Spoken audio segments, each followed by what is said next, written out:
Ahmedabad crime branch ने drugs तस्करी करने वाले पति पत्नी को गिरफ्तार किया है। सांचौर के रहने वाले कमलेश बिश्नोई और उसकी पत्नी राजेश्वरी अहमदाबाद में किराए के मकान में रह रहे थे।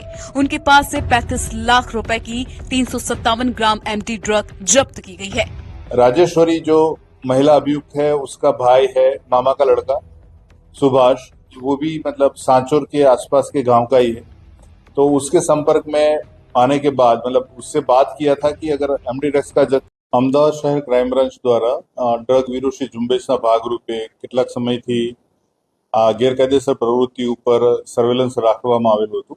કુલ 36,40,000ના મુદ્દામાલ સાથે 357.700 ગ્રામ એમડી ડ્રગ્સનો જથ્થો પકડાયેલો છે। આ જે જથ્થો જે છે એ અખબારનગર વાડજ ખાતે ખત કોલોનીમાં રહેતા કમલેશ બિશ્નોઈ તથા તેની પત્ની રાજેશ્વરી કમલેશ બિશ્નોઈ ના પાસેથી આ કબજો જે મુદ્દામાલ જે છે એ કબજે લેવામાં આવેલો છે। કમલેશ બિશ્નોઈ જે છે એ છેલ્લા 4 વર્ષથી અમદાવાદ ખાતે રહે છે અને ખાનગી પેઢીમાં નોકરી કરે છે।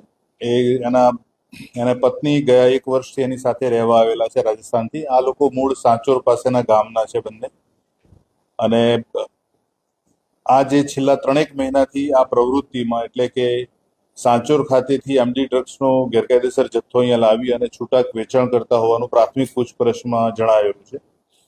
આ જે પણ માહિતી અત્યાર સુધીની પૂછપરછમાં મળેલી છે એ મુજબ જે રાજેશ્વરી જે છે કમલેશની પત્ની અને હાલની આ જે જથ્થા સાથે પકડાયેલી મહિલા આરોપી એના મામાના જે છોકરો છે સુભાષ, એ સુભાષને અને આ જથ્થો છેલ્લા 3 મહિનાથી આપતો હતો અને આ છેલ્લો જે જથ્થો પકડાયો છે એ પણ એ આજથી 5 દિવસ પહેલા સાંચોર ખાતે જઈ અને ત્યાં જઈને આ જથ્થો લઈ આવેલી હતી બસમાં